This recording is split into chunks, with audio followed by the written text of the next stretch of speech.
ஆச்சரியமான அன்பிற்காக நன்றி செலுத்துகிறோம். இந்த அன்பிற்காக நாங்கள் நன்றி செலுத்துகிறோம் ஐயா. சோத்ரம் சோத்ரம் சோத்ரம். நீர் ஒருவரே தேவன். உண்மையை ஆராதிக்கிறோம், உண்மையை மேன்மைப்படுத்துகிறோம். ஹல்லேலூயா ஹல்லேலூயா ஹல்லேலூயா. ஓ glory glory glory glory glory glory glory glory glory. நன்றியோடு நாங்கள் துதிக்கிறோம் ஐயா. சோத்ரம் சோத்ரம் சோத்ரம் சோத்ரம் சோத்ரம் சோத்ரம். ஹல்லேலூயா ஹல்லேலூயா ஹல்லேலூயா ஹல்லேலூயா ஹல்லேலூயா. பரிசுத்த தேவனே நாங்கள் துதிக்கிறோம் ஐயா. நன்றி செலுத்துகிறோம் நன்றி செலுத்துகிறோம் நன்றி செலுத்துகிறோம். நன்றியோடு நாங்கள் துதிக்கிறோம் ஐயா. நன்றி நன்றி நன்றி நன்றி நன்றி நன்றி. ஆவியானவரே உயர்த்துகிறோம் உயர்த்துகிறோம் உயர்த்துகிறோம் உயர்த்துகிறோம் உயர்த்துகிறோம் ஊற்றுகிறோம். ஆண்டவரே நாங்கள் துதிக்கிறோம் ஐயா. சோதரம் சோதரம் சோதரம் சோதரம். நன்றியோடு நாங்கள் துதிக்கிறோம்.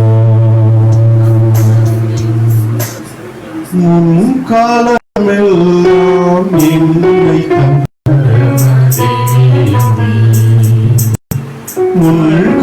முன்காலமெல்லாம் என்னை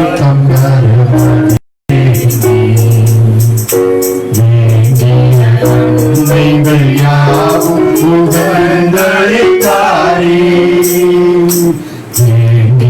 நன்மைகள் யாவும் புகழ்ந்தளித்தாரே. துதிசை மனமே நீதம் துதிசை துதிசை. இம்மட்டும் நடத்தின என் தேவனே. என்றோ என்றோ நன்றி மிகுந்த மனதோடே. என்றும் என்றும் நன்றி மிகுந்த மனதோடே. முன்காலமெல்லாம் என்னை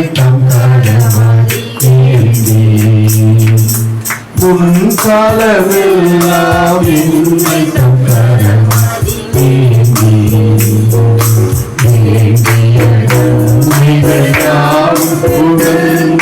புகழ்ந்தளித்தாரே. யாவும் புகழ்ந்தளித்தாரே.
Amen.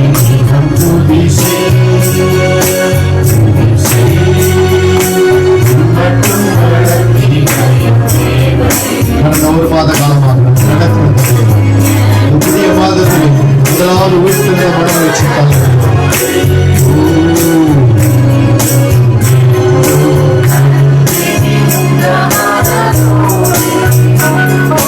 சந்ததம் என்னை நடத்திடும் சந்ததம்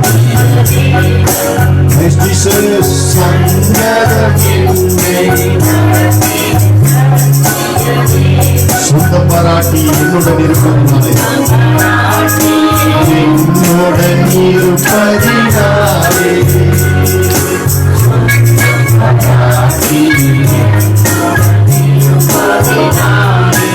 ஏகிடும் வழியில் பாடிட ஏகிடும் வழியில் பாடிட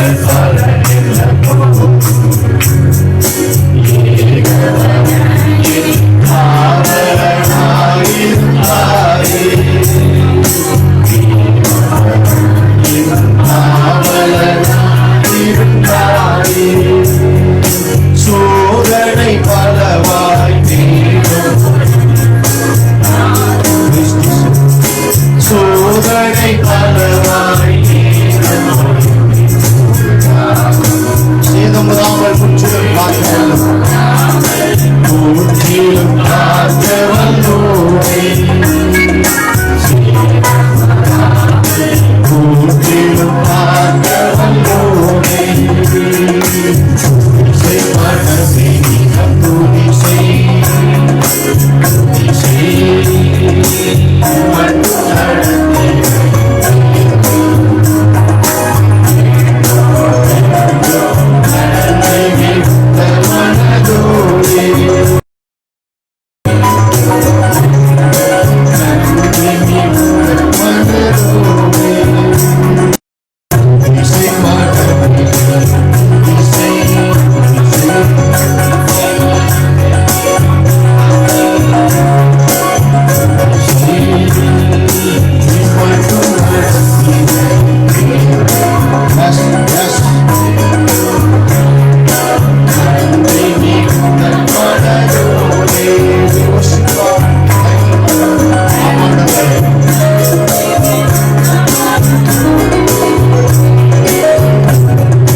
வைத்திருக்கிறபடினால் நான் என்றும் அசைக்கப்படவில்லை. நீதிமான் என்றும் அசைக்கப்படுவதில்லை. உங்கள் நித்திய கண்மலையாகிய இயேசுவின் மேல் நாம் வீட்டை கட்டி இருக்கிறோம். உங்கள் ரட்சிப்பு நம்முடைய கண்மலையின் இடத்தில் வந்திருக்கிறது. உங்கள் ரட்சிப்பின் ஊற்றுக்கள் அங்கிருந்து வந்திருக்கிறபடினாலே பெரும் வெள்ளம் வரலாம், பெரும் சோதனை வரலாம், பெரும் பாடுகள் வரலாம், கஷ்டங்கள் வரலாம். எல்லாவற்றுக்கும் மத்தியிலுமே சேதப்படாமல் காக்க ஒரு நல்ல தேவன், ஒரு வல்லமையுள்ள தேவன், ஒரு பராக்கிரமம் செய்கிற கர்த்தர் நம்மோடு கூட உண்டு. வலதுகரம் பராக்கிரமம் செய்யும், வலதுகரம் ரட்சிப்பினாலே நம்மை மூடிக்கொள்ளும். Thank you, Jesus. புதிய வருஷத்தில் ஒரு மாத காலம் வரைக்கும் நடத்தி வந்தீரப்பா, சேதப்படாமல் நடத்தி வந்தீர். நேற்று இருந்தவர்களை கிடைக்கலையப்பா, ஆனாலும் நீர் எங்களை ஜீவனோடு தேசத்தில் நடமாட வைத்திருக்கிறீர்கள். இதை பாட துதிக்க ஆண்டவரே, உம்மோடு கூட பேச உறவாட இந்த நாளை நீர் எங்களுக்கு முன்கொடுத்ததற்காக நன்றி. எத்தனையோ பேர் கிடைக்காத சாக்கியத்தை பாக்கியத்தை நீர் எங்களுக்கு இந்த நாளிலே தந்திருக்கிறீர். ஆண்டவரே, உம்மோடு பேசுவது எவ்வளவு சந்தோஷம். நீதிய தோட்டத்திலே நீர் உலாவின தேவன், ஆதாம் ஏவாளோடு பேசும்படி இறங்கி வந்த தேவன், இன்றைக்கு எங்களுக்குள்ளேயே இருக்கிறீர், எங்களுக்குள்ளே ஆவியாய் இருக்கிறீர். ஆண்டவரே, வார்த்தையின் மூலமா எங்களோடு கூட பேசுகிறீர். எங்கள் மனதினாலே ஆண்டவரே ஸ்தோத்திரம் உம்மை துதிக்கிறோம். எங்கள் ஆத்மா உம்மை துதிக்கிறது. எங்கள் ஆவியினாலே நாங்கள் துதிக்கிறோம். முழு குணத்தோடுமே நாங்கள் துதிக்கிறோம். ஆண்டவரே நன்றி அப்பா. நாராயணனுடைய கருத்தை ஒப்பு கொடுக்கிறோம். நீரை மட்டுமே எடுத்துக்கொள்ளும். உலகத்தில் நடக்கிற எல்லாராலும் நாம் மயங்கப்படட்டும். உங்களுக்கு ஒவ்வொருவரையும் ஆசீர்வதிக்கிறோம். தடைப்பட்டவர்களை தள்ளி கொண்டு வா. பார்த்து கொண்டிருக்கிற கேட்டுக் கொண்டிருக்கிற ஒவ்வொருவர் மேலும் இன்றைய தினத்திலேயும் உங்களுடைய வல்லமை, உங்களுடைய பலன், உங்களுடைய ஞானம், உங்களுடைய ஆசீர்வாதம், சமாதானத்தை கூறுகிறோம். நீ உங்களுடைய முகத்தின் பிரகாசத்தை அவர்கள் மேல் பிரகாசிக்க செய்கிறார். சமாதானத்தை அருளி ஆசீர்வதியும் இயேசு நாமத்தில் இருக்கிறார். இயேசு நாமத்தினாலே வாழ்த்துகிறோம். சில பாடல்களை பாடி நாம் தேவனை மகிமைப்படுத்துகிறோம்.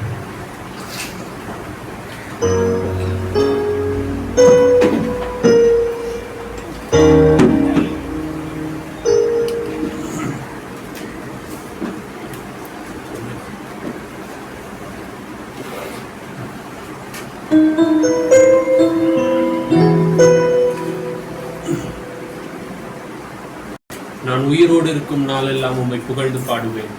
உள்ளெல்லவும் என் தேவனை உம்மை கீர்த்தனம் பண்ணுவேன் என்று பாடலை பாடுவேன்.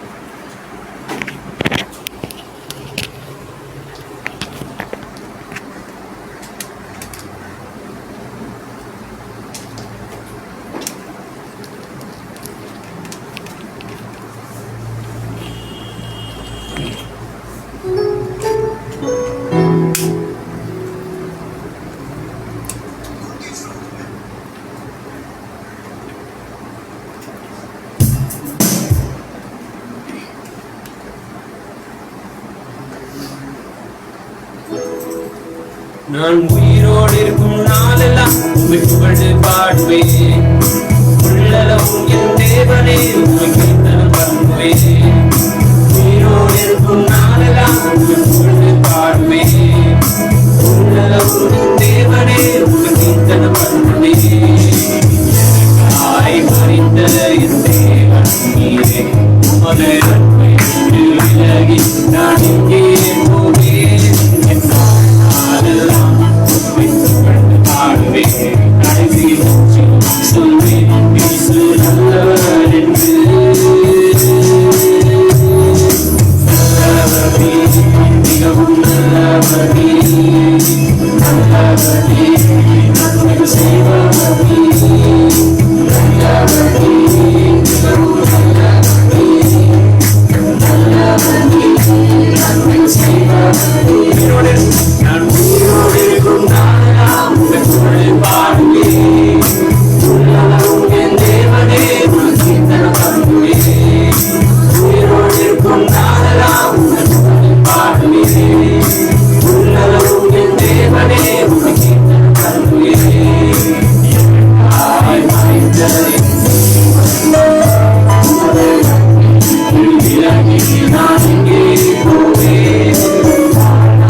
Save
பாதுகாத்தார். இந்த புதிய மாதத்தை நாம் கர்த்தருடைய கருத்தில் ஒப்புக் கொடுக்க போகிறோம். இந்த மாதம் முழுவதும் கர்த்தர் நம்மை நடத்த வேண்டும், நம்முடைய குடும்ப வாழ்க்கையை நடத்த வேண்டும், நம்முடைய பொருளாதாரத்தை ஆசீர்வதிக்க வேண்டும், நம்முடைய சுகங்களின் ஆரோக்கியத்தையும் நாம் ஆசீர்வதிக்க வேண்டும். நீங்கள் வேலை செய்கிற ஸ்தலங்களை கர்த்தர் ஆசீர்வதிக்க வேண்டும். நாம் வசிக்கிற இருப்பிடங்களை, நம்முடைய தேசத்தை, நம்முடைய மாநிலத்தை கர்த்தர் ஆசீர்வதிக்க வேண்டும். கர்த்தரை ஸ்தோத்திரம் பண்ணுங்க. இந்த மாத ஆண்டவரை நடத்துங்கப்பா. என்னுடைய தனிப்பட்ட வாழ்க்கை பரிசுத்தமா இருக்கணும், இன்னும் உண்மை சார்ந்து இருக்க வேண்டும் ஆண்டவரை. உண்மை நம்பினவர்கள் ஆண்டவரை ஒருவர் வெட்கப்பட்டு போவதில்லை என்று சொன்னபடி என்னுடைய படிப்பையோ திறமையோ சம்பளத்தையும் அல்லப்பா, உண்மையே நாங்கள் நம்பி இருக்க வேண்டும். என் சிறு வயது முதற்கொண்டு நீரே நம்பிக்கை என்று சங்கீதக்காரன் சொன்னது போல, நான் தாயின் கற்பத்திலே விழுந்த போதிலிருந்து நீரே என் நம்பிக்கை என்று சொன்னது போல, கர்த்தாவே இந்த மாதம் முழுவதும் நீரே எங்கள் நம்பிக்கையாக இருக்க வேண்டும். நீரே எங்களுடைய விசுவாசத்துடைய துவக்கமாக இருக்க வேண்டும். நீரே எங்களுடைய பரிசுத்தத்துடைய துவக்கமாக இருக்க வேண்டும். எங்களுடைய குடும்ப வாழ்க்கை உடைய கருத்தில் ஒப்புக் கொடுக்கிறோம். எங்கள் தனிப்பட்ட வாழ்க்கையை உடைய கருத்தில் ஒப்புக் கொடுக்கிறோம். ஆண்டவரே, புருஷர்களுக்காக நாங்கள் ஸ்தோத்திரிக்கிறோம் ஐயா. அவர்களுக்கு சம்பாதிக்கத்தக்க பலனை கொடுத்திருப்பதற்காக நன்றி. இன்னும் வேலை செய்கிற இடங்களில் அவர்களை சாட்சியாக வைத்திருப்பதற்காக நன்றி அப்பா. அவர்களுக்கு பிரசங்கம் என்ன தெரியாது, தங்களுடைய சாட்சியின் வாசனையினாலே ஆண்டவரை வாசிக்கப்படும் நிருபங்களாய் இருப்பதினாலே உம்முடைய அன்பை அவர்கள் பிரதிபலிக்கிறவர்களாக, ஆண்டவரை உண்மை பிரதிபலிக்கிறவர்களாக, உம்முடைய நாமத்தை மகிமைப்படுத்துகிறவர்களாக வேலை செய்கிற இடத்திலே அவர்களை வைத்திருப்பதற்காக நன்றி. இந்த மாதத்திலே அவர்களை இன்னும் உயர்த்துவீராக, இன்னும் பலப்படுத்துவீராக, இன்னும் ஆண்டவரை வேலை செய்ய நல்ல ஆரோக்கியத்தை பலனை கட்டளிடுவீராக, நல்ல ஞானத்தை தந்தருள்வீராகப்பா. சகோதரிகளுக்காக செபிக்கிறோம் ஆண்டவரே, வேலை செய்கிறவர்களுக்காக, வீட்டில் இருக்கிறவர்களுக்காக நாங்கள் ஸ்தோத்திரிக்கிறோம் ஆண்டவரே. குணசாலியான ஸ்திரீனாலே வீடு கட்டப்படும் என்று சொன்னபடி கர்த்தாவை குடும்பத்தை கட்ட, குடும்பத்தை நடத்த ஆண்டவரை வேலை செய்கிற இடத்திலேயும் அவர்களுக்கு வேண்டிய பொறுமை, ஞானம், பாதுகாப்பு எல்லாவற்றையும் இந்த மாதத்தில் கட்டளையிடும்படி நாங்கள் செபிக்கிறோம் ஆண்டவரே. வயதான பெற்றோர்களுக்காக ஸ்தோத்திரிக்கிறோம் ஆண்டவரே. அப்பா, அவர்களுக்கு இம்மட்டையில் கொடுத்திருக்கிற நல்ல ஆரோக்கியத்துக்காக, சுகத்துக்காக நன்றி ஆண்டவரே. நீர் அனுமதிக்கிற நாட்கள் வரைக்கும் அவர்கள் படுக்கையில படுக்காதபடிக்கு நல்ல பூர்ண சுகத்தோடு ஆரோக்கியத்தோடு உண்மை துதிக்க செபிக்க அவர்களுக்கு பலனை கொடுக்கும்படி நாங்கள் செபிக்கிறோம் ஆண்டவரே. சிறு பிள்ளைகளுக்காக ஸ்தோத்திரிக்கிறோம் ஐயா. வாலிப பிள்ளைகளுக்காக ஸ்தோத்திரிக்கிறோம். படிக்கிற பிள்ளைகளுக்காக ஸ்தோத்திரம். வரக்கூடிய நாட்களிலே பள்ளிகள் திறக்க இருக்கிறது ஆண்டவரே. அப்பா, இந்த கொடுமையான கொரோனா நாட்களிலே பிள்ளைகளுக்கோ டீச்சர்ஸ்களுக்கோ நடத்துகிறவர்களுக்கு எந்த பாதிப்பு வராதபடிக்கு எங்கள் பிள்ளைகள் படிக்கிற ஸ்கூலை ஆசீர்வதிக்கிறோம் ஆண்டவரே. எங்கள் பிள்ளைகள் நிமித்தம் அந்த ஸ்கூல் ஆசீர்வதிக்கப்படட்டும் ஆண்டவரே. அந்த ஸ்கூல்ல ஆரோக்கியம் செழிக்கட்டும் ஆண்டவரே. உமக்கு நன்றி. ஒரு யோசேப்பு நிமித்தம் போத்திபார் வீட்டை ஆசீர்வதித்த தேவன், கர்த்தருடைய பிள்ளைகள் நிமித்தம் அந்த ஸ்கூல்கள், கல்லூரிகள் ஆசீர்வதிக்கப்படட்டும் ஆண்டவரே. தமிழ்நாடு இயல்பு நிலைக்கு மாறட்டும், இந்தியா இயல்பு நிலைக்கு மாறட்டும் ஆண்டவரே. கொரோனா ஊசியை கண்டுபிடித்ததற்காக நன்றி அப்பா. நீ சுகம் தருகிற தேவன் ஆண்டவரே. நீரே எங்கள் பரிகாரியாகிய கர்த்தர் அப்பா. நீர் அப்பா ஸ்தோத்திரம் ஆண்டவரே. நீரே எங்களுடைய சுகத்தை தேவன். ஏற்கனவே உங்களுடைய தழும்புகள் இருக்கிறது ஆண்டவரே. இந்த தழும்புகளை நோக்கி பார்த்து இந்த மாதம் முழுவதும் நாங்கள் ஆரோக்கியத்தை, சௌக்கியத்தையும் எங்கள் சரீரங்களிலே, ஆத்துமாக்களிலே, ஆவியிலே பெற்றுக் கொண்டவர்களால் வல்லமையோடு வாழும்படி ஒப்புக் கொடுக்கிறோம். கர்த்தரை ஸ்தோத்திரம் பண்ணுங்க. உங்களுடைய வருமானங்களை உங்களுடைய கருத்தில் ஒப்புக் கொடுக்கிறோம் ஐயா. வருமானங்களை உங்களுடைய கருத்தில் ஒப்புக் கொடுக்கிறோம் ஆண்டவரே. மீதி எடுக்கத்தக்கதாக நீயோ கடன் வாங்காதிருப்பாய், கடன் கொடுப்பாய் என்று சொன்னபடி இந்த மாதத்தில் நாங்கள் கடன் வாங்க கூடாது ஆண்டவரே. வாங்கின கடன்களை அடைக்கத்தக்கதாக, மீதம் எடுக்கத்தக்கதாக கர்த்தர் எங்களுடைய வருமானங்களை ஆசீர்வதித்தபடினாலே ஸ்தோத்திரிக்கிறோம். திருமணம் ஆகாதவர்களுக்காக செபிக்கிறோம் ஐயா. திருமணமாகாத பிள்ளைகளுக்கு கர்த்தர் ஆண்டவரே ஏற்ற காலங்களில் அப்பா நேர்த்தி ஒழுங்குமாய் செய்கிற தேவன், அதை செய்து முடிக்கும்படி நாங்கள் செபிக்கிறோம். திருமணமாகி குழந்தை பேர் இல்லாதவர்களுக்காக செபிக்கிறோம். கர்த்தர்கள் கற்பத்தின் கனி ஆசீர்வதிப்பீராக, பிசாசின் தடைகளை நீக்கி போடுவீராக. நீர் பெற பண்ணுகிற தேவன், பிரசவிக்கிற தேவன் ஆண்டவரே. உமக்கு நன்றி செலுத்துகிறோம். பிள்ளைகள் கர்த்தரால் ஒரு சுதந்திரம், அந்த சுதந்திரத்தின் நன்மை அவர்கள் அனுபவிக்க எல்லா தடைகளையும் மாற்றி போடும்படி நாங்கள் செபிக்கிறோம் ஆண்டவரே. உமக்கு ஸ்தோத்திரம், ஸ்தோத்திரம். தேசத்தின் அதிபதிகளுக்காக ஸ்தோத்திரம். ஜனாதிபதிக்காக, பிரதம மந்திரிக்காக, மத்திய அமைச்சர்களுக்காக, எல்லா மாநில முதலமைச்சர்களுக்காக, தமிழ்நாட்டினுடைய முதல்வர், துணை முதல்வர், எதிர்கட்சி தலைவர்களுக்காக, அமைச்சர்களுக்காக, எம்எல்ஏக்களுக்காக, கலெக்டர்ஸ்களுக்காக, தாசில்தார்களுக்காக செபிக்கிறோம். உங்களுடைய வார்டு பகுதியில் இருக்கிற அதிகாரிகளுக்காக செபிக்கிறோம் ஐயா. நாங்கள் இருக்கிற பட்டணம் எங்கள் நிமித்தம் ஆசீர்வதிக்கப்படட்டும் ஆண்டவரே. உமக்கு நன்றி செலுத்துகிறோம், நன்றி செலுத்துகிறோம். இந்த மாதம் முழுவதும் எங்கள் ஜெபத்தை கேட்டு எங்களை நடத்த போறதுக்காக, எங்கள் சபையை ஆசீர்வதிக்கிறதுக்காக, சீக்கிரத்தில் நாங்கள் நல்ல இடத்துல ஒரு சபையை கட்டத்தக்கதாக கர்த்தர் வழிவாசல்களை ஆண்டவரை அனுகூலங்களை ஏற்படுத்தி தந்ததற்காக உமக்கு நாங்கள் நன்றி செலுத்துகிறோம். எல்லாரும் கரங்களை தட்டி தேவனை ஸ்தோத்திரம் பண்ணுவோம்.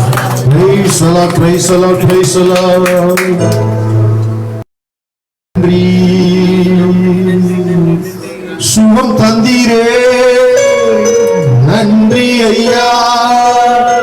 சுகம் தந்தீரே, நன்றி ஐயா.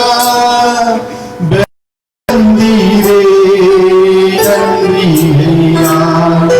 பலன் தந்தீரே, நன்றி ஐயா. சுத்திரவழி சுத்திரவழி அப்பாவுக்கு துதியும் கனமும் மகிமையும்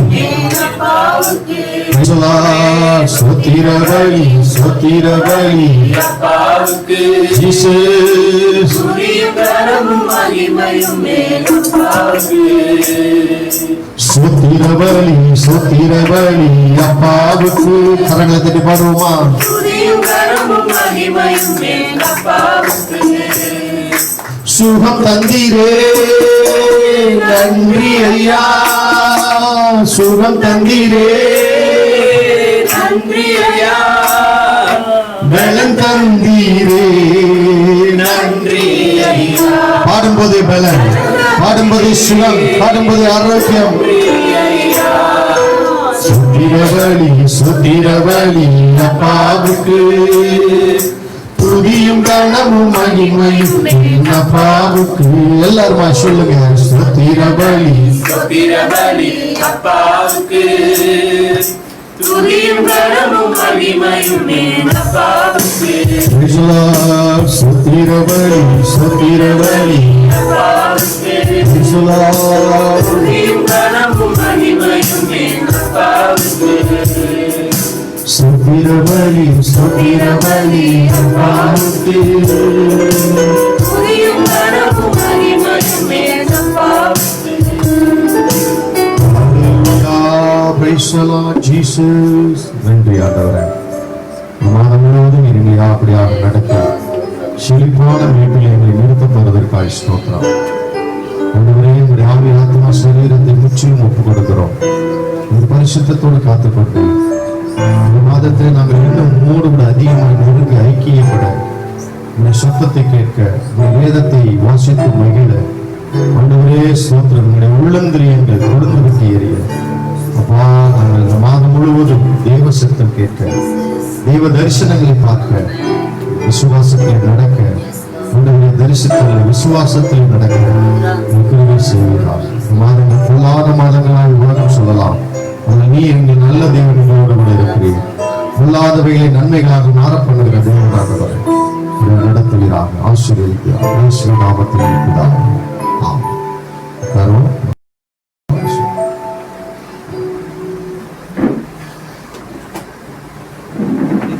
கர்த்தரை துதியுங்கள், அவர் நல்லவர், அவர் கிருபை என்றும் உள்ளது. கர்த்தரால் சத்துருவின் கைக்கேணிகளுக்கு மீட்கப்பட்டு கிழக்கிலும் மேற்கிலும் வடக்கிலும் தெற்கிலும் உள்ள பல தேசங்களிலும் இருந்து சேர்க்கப்பட்டவர்கள் அப்படி சொல்ல கடவர்கள். அவர்கள் தாபரிக்கும் ஊரை காணாமல் வண்ணாந்தரத்திலே அகந்தர வழியாய் பசியாகவும் தாகமாகவும் ஆத்துமா தோய்ந்தாகவும் அலைந்து திரிந்தார்கள். தங்கள் ஆபத்திலே கர்த்தரை நோக்கி கூப்பிட்டார்கள். அவர்கள் இக்கட்டிலிருந்து அவர்களை விடுவித்தார்.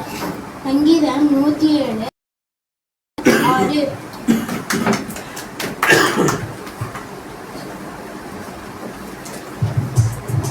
கர்த்தாவே, உமது வசனம் என்றென்றைக்கும் வானங்களில் நிலைத்திருக்கிறது.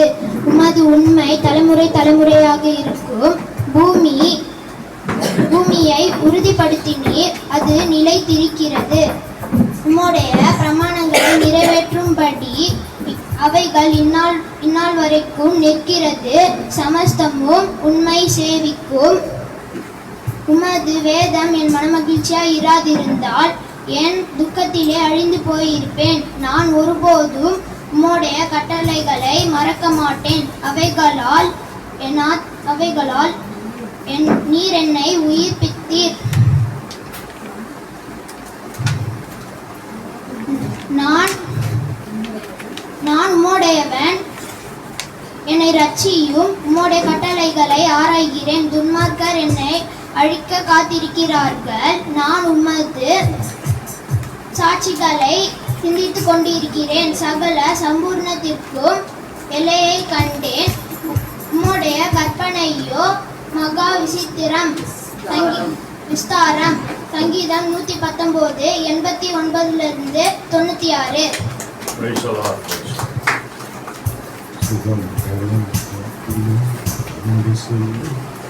ஒரு பாடல் பாடும்போது நாம் கர்த்தருக்கு காணிக்கை செலுத்துவோம். சுகம் பலன் எனக்குள்ளே பாய்ந்து செல்லுதே,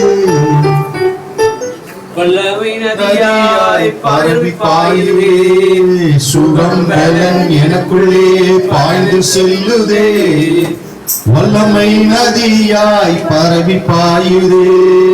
சுகம் பலன் எனக்குள்ளே பாய்ந்து செல்லுதே, வல்லமை நதியாய் பரவி பாயுதே. இரத்த குழாய்கள் கண்கள் செவிவாய் தமணி எங்கும் பாய்கின்றதே. இரத்த குழாய்கள் கண்கள் செவிவாய் தமணி எங்கும் பாய்கின்றதே. உம் வல்லமையால் சுகமானே, உம் வார்த்தையால் சுகமானே, உம் தழும்புகளால் சுகமானே, உம் தயவினால் சுகமானே.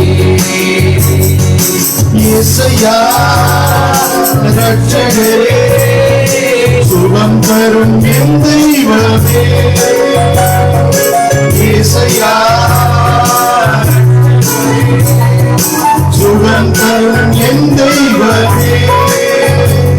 உம் வல்லமையால் சுகமானே, உம் வார்த்தையால் சுகமானே, உம் கரும்புகளால் சுகமானே, உம் தயவினால் சுகமானே. சுகம் எனக்குள்ளே சொல்லுதே, வல்லமை நதியாய் பரவி பாயுதே. சுகம் எனக்குள்ளே சொல்லுதே, வல்லமை நதியாய் பரவி பாயுதே. சுகம் எனக்குள்ளே சொல்லுதே, வல்லமை நதி பரவி பாயுதே. சுகம் வல்லமை நதியாய் பரவி பாயுதே.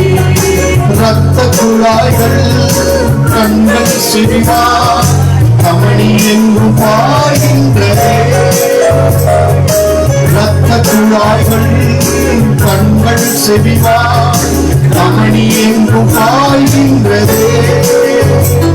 உம் வல்லமையால் சுகமானே. ஆமென். தழும்புகளால் சுகமானே, உம் தயவினால் சுகமானே. சுகம் பலன் எனக்குள்ளே பாய்ந்து செல்லுதே, வல்லமை நதியாய் பரவி பாயுதே. சுகம் பலன் எனக்குள்ளே பாய்ந்து செல்லுதே, வல்லமை நதியாய் பரவி பாயுதே.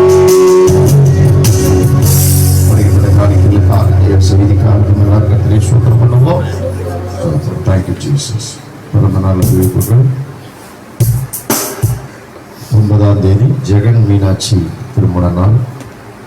10ஆம் தேதி செபஸ்டியான் மெட்டில்டா திருமண நாள். ஆல்ஃபிரட் ஆரோன் செல்லத்துறை பிறந்த நாள். 11ஆம் தேதி ஆஸ்டின் மோசஸ் ஜோசப் எலியேசருடைய மகன் பிறந்த நாள். 13ஆம் தேதி அனிதா பிரபா அவருடைய திருமண நாள். கர்த்தரை ஆசீர்வதிக்கும்படி நம்மளால் கர்த்தரை ஸ்தோத்திரம் பண்ணுவோம். ஸ்தோத்திரம் பண்ணுங்களேன். நல்ல வாயை திறந்து ஸ்தோத்திரம். வாயை விரிவாய் எதுக்கோ திறக்கிறோம். கர்த்தரை ஸ்தோத்திரம் பண்ணுவோம். கர்த்தர் நல்லவர். ஆமென். Praise the lord. இந்த நாளிலும் தேவ செய்திக்காக நாம் கடந்த மாதத்திலிருந்து இந்த வருஷத்திலே கர்த்தர் நமக்கு சகலவற்றை திருப்பி தருகிற தேவனாக வெளிப்பட்டிருக்கிறார். அந்த வெளிப்பாடை நல்லா புடிச்சுக்கணும். தேவன் எத்தனையோ விதத்தில் நமக்கு வெளிப்படுகிறார். இந்த வருஷம் நமக்கு சகலவற்றையும் திருப்பி தருகிறது. எதெல்லாம் உங்களுக்கு நஷ்டம் நினைக்கிறீங்களோ, எதெல்லாம் உங்களுக்கு கஷ்டம் நினைக்கிறீங்களோ, எதெல்லாம் உங்களுக்கு ரொம்ப தொல்லையா நினைக்கிறீங்களோ, அதை எல்லாவற்றையும் அவர் மாற்றி தருகிற தேவனாக இருக்கிறார். ஆமென். அல்லேலூயா. எரேமியா 33ஆம் அதிகாரம் அதனுடைய தொடர்ச்சியாக இன்றைக்கு ஒரு காரியத்தை பார்க்க போகிறோம். எரேமியா 33:6 எரேமியா தீர்க்கதரிசன புத்தகம் 33ஆம் அதிகாரம் 6வது வசனத்திலிருந்து, இதோ நான் அவர்களுக்கு சௌக்கியமும் ஆரோக்கியமும் வரப்பண்ணி அவர்களை குணமாக்கி அவர்களுக்கு பரிபூர்ண சமாதானத்தையும் சத்தியத்தையும் வெளிப்படுத்துவேன். நான் யூதாவின் சிறையிருப்பையும் இஸ்ரவேலின் சிறையிருப்பையும் திருப்பி முன்னிருந்தது போல அவர்களை கட்டுவித்து அவர்கள் எனக்கு விரோதமாய் குற்றம் செய்த அவருடைய எல்லா அக்கிரமங்களையும் அவர்களை நீங்களாக்கி சுத்திகரித்து அவர்கள் எனக்கு விரோதமாய் குற்றம் செய்து எனக்கு விரோதமாய் துரோகம் பண்ணின அவருடைய எல்லா அக்கிரமங்களையும் மன்னிப்பேன். நான் அவர்களுக்கு செய்யும் நன்மையை எல்லாம் கேட்க போகிற பூமியில் எல்லா ஜாதிகளுக்கு முன்பாக அது எனக்கு மகிழ்ச்சியுள்ள கீர்த்தியாயும் புகழ்ச்சியாயும் மகிமையாயும் இருக்கும். நான் அவர்களுக்கு அருளி செய்யும் எல்லா நன்மைகளின் நிமித்தமும் எல்லா சமாதானத்தின் நிமித்தமும் இவர்கள் பயந்து நடுங்குவார்கள் என்று இஸ்ரவேலின் தேவனாகிய கர்த்தர் சொல்லுகிறார். எரேமியா இந்த அதிகாரத்தை எழுதும் போது நீங்க படிச்சீங்கன்னு சொன்னா முதல் வசனம் சொல்லுது, அவன் எங்க இருந்தானா? காவல் சாலையில இருந்தான், ஜெயில இருந்தான். அப்ப ஜெயில இருக்கிறவன எதுக்கு எரேமியாவை கொண்டு ஜெயில போட்டார்னா, இது போல இஸ்ரவேல் ஜனங்கள் சிறையிருப்புல இருக்கிறாங்க, அடிமைத்தனத்துல இருக்கிறாங்க, அந்நிய ராஜாவினுடைய பிடியில இருக்கிறாங்க. அவர்களுக்கு நான் அவருடைய சிறையிருப்பை திருப்பி நான் அருளி செய்யும் நன்மையெல்லாம் கேட்க போகிற ஜனங்கள் இவர்களை பார்த்து என்ன பண்ணுவார்களாம்? பயந்து நடுங்குவார்கள். தேவன் நமக்கு சகலவற்றையும் திருப்பி தருகிறார். எப்படி திருப்பி தர்றாரா? நன்மையாக திருப்பி தருகிறார். ஆமென்.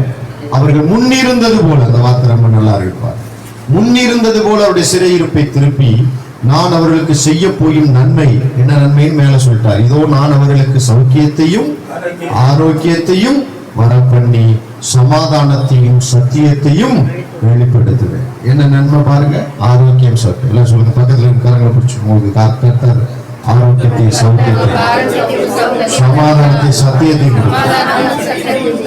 ஒண்ணு கூட தொடர்பு இருக்கு பாருங்க. சத்தியம் தெரிஞ்சிச்சுன்னா கண்டிப்பா சமாதானம் வந்துடும், சத்தியம் தெரிஞ்சிச்சுன்னா ஆரோக்கியம் வந்துடும், சத்தியம் தெரிஞ்சிச்சுன்னா சௌக்கியம் வந்துடும். அதனாலதான் வேதம் சொல்லு, சத்தியத்தையும் அறிவீர்கள், அந்த சத்தியம் உங்களை என்ன பண்ணும்? அதே போல சொன்னார், குமாரன் விடுதலையாக்கினால் மெய்யாகவே நீங்கள் என்ன பண்ணப்படுவீர்கள். ஆவியானவர் எங்குண்டோ அங்கு இதான் பிரின்சிபல். ஒரு அடிமைத்தனத்திலிருந்து, ஒரு பாவத்திலிருந்து, ஒரு கடன் பிரச்சனையிலிருந்து, ஒரு சமாதான கேட்டிலிருந்து, ஒரு குடும்பம் ஒரு பெரிய சூழ்நிலையில் மாட்டிக்கொண்டிருக்கிறது விடுதலையாக வேண்டும் என்று சொன்னால் தேவனுடைய ஒரே ஒரு பிரின்சிபிள், அவருடைய சத்தியத்தை அறிந்து கொள்ள வேண்டும். என்ன சத்தியம்? இயேசுதான் சத்தியம். அல்லேலூயா. அவர் சொன்னாரே, நாம் போய் வேறொரு தேற்றரவாளனாகிய சத்திய ஆவியானவரை அனுப்புவேன். அவருக்கும் பேர் என்னதான்? சத்திய ஆவியானவர்.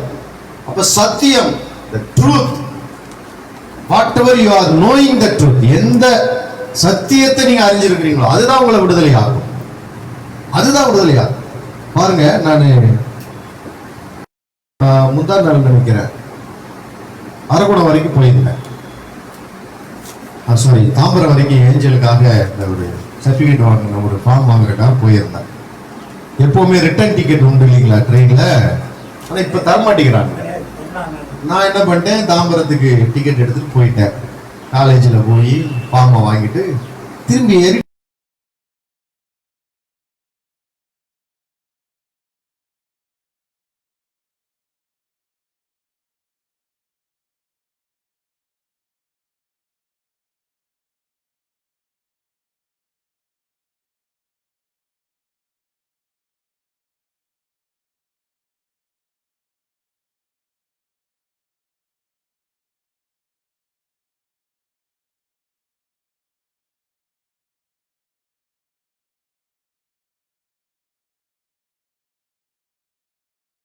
அறியாதபடிக்கு ஏதோ ஒரு ஞாபகத்துல ஏறிட்டேன். ட்ரெயின் போய் பார்க்ல போய் டிக்கெட் கேட்கிறேன். 54க்கு டிக்கெட் கொடுங்கன்னா அது இங்கெல்லாம் கொடுக்க மாட்டோம், அங்க போங்கன்றாங்க.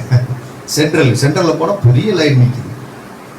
இப்ப நல்லா கவனிங்க, இப்ப 54ல இருந்து சென்ட்ரலுக்கு 5 ரூபாய். ஆனா பிளாட்ஃபார்ம் டிக்கெட் எவ்வளவு தெரியுமா? 10 ரூபாய். நல்ல அரசாங்கம், ஸ்தோத்திரம். இந்த அரசாங்கத்துக்காக ஸ்தோத்திரம். அருமையான தேவ பிள்ளைகளே, இங்க வேதம் சொல்லுகிறது, தேவன் யூதாவின் சிறையிருப்பையும் இஸ்ரவேலின் சிறையிருப்பையும் திருப்பி அவர்களுக்கு நான் நன்மையை திருப்பி தருவேன். என்னதை திருப்பி தருவேன்? ஏன் அவங்க இப்படிப்பட்ட ஒரு சிறையிருப்புக்குள்ள இருந்தாங்க அதையும் சொல்ற. அவர்கள் எனக்கு விரோதமாய் குற்றங்கள், விரோதமாய் செய்த துரோகங்கள். இன்னைக்கு பேப்பர் படிச்சேன், எதிர்கட்சி தலைவர் சொல்றார், நம்முடைய முதலமைச்சர் சசிகலாவுக்கு மாத்திரமில்லை நம்ம நாட்டுக்கும் துரோகம் பண்ணிட்டாருங்கிறார். அப்ப துரோகம் வேற, குற்றம் வேற. புரியுதுங்களா? குற்றம் என்பது நமக்கு நாமே செய்து கொள்வது, துரோகம் என்பது தேவனுக்கு செய்கிறார். அதனாலதான் சங்கீதக்காரர் எழுதும் பொழுது சொல்றான், 51ஆம் சங்கீதத்துல, தேவரீர் உமக்கு விரோதமாகவே நான் என்ன பண்ணினேன்? பாவம் செஞ்சேன். பாத்தீங்களா? அவன் தான் செய்யறான் பாவம். ஆனா யாருக்கு விரோதமா செய்யறானா? தேவரீர் உமக்கு விரோதமாகவே. தெய்வம் என்ன சொல்லுது? நீ பாவம் செஞ்ச, குற்றம் செஞ்ச, உண்மைதான். அதனாலதான் இப்ப தண்டனையில இருக்கிற, அதனாலதான் பிரச்சனையில இருக்கிற, அதனாலதான் ஒரு கஷ்டத்துல இருக்கிற. ஆனா நான் உண்டாக்கின தேவன் கஷ்டத்திலே உன்னை விடுற தேவன் அல்ல. நான் மனதுருகிற தேவன், நான் மன்னிக்கிற தேவன். நான் உங்களுடைய எல்லா கிரமங்களையும் மன்னித்து உங்களை முன்னிருந்த நிலைமைக்கு கொண்டு வருவேன். அதுதான் திருப்பி கொடுக்கிற தேவன். அப்ப நீங்க யோசித்து பாருங்க, உங்களுடைய வாழ்க்கையிலேயே ஒரு பொற்காலம்னு ஒண்ணு சொல்லுவீங்க இல்லைங்களா? உங்க வாழ்க்கை இப்ப இன்னைக்கு ஒரு வேலை சோத்திரம், வின்சென்ட் பிரதருக்கு ஒரு 40 வயசு ஆகுதுன்னு வைங்க. ஆயிடுச்சா பிரதர்? ஆகலையா? சோத்திரம். சரி, 40 வருஷம் வச்சுக்கோங்க. இந்த 40 வயதிலேயே அவருக்கு பல கஷ்டங்கள் இருக்கலாம். சோத்திரம். ஒருத்தர் சொன்னாரு, நான் 1946 பிறந்தேன், 73 வரைக்கும் நான் யாருக்குமே பயப்படல, 73வது வருஷம் தான் பயம்னா என்னன்னு தெரிஞ்சதுன்னா. என்னன்னு கேட்டீங்களா? அன்னைக்கு தான் அவர் கல்யாணம் பண்ணாராம். சோத்திரம். ஒரு சிலருக்கு கல்யாணம் பண்றது ஒரு பிரச்சனையா இருக்கலாம். ஆனா ஒரு காலம் இருக்கும். உங்களுக்கு நீங்க யோசிச்சு பாருங்களேன், இந்த லைஃப் நம்ம வாழ்க்கையில தொடரணும்னு ஒரு பருவம் இருக்கும். ஒருவேளை அது குழந்தை பருவமா இருக்கலாம், வாலிப பருவமா இருக்கலாம், திருமண காலம், ஒரு காலம் உங்க மனசுல பசுமையா இருக்கும்.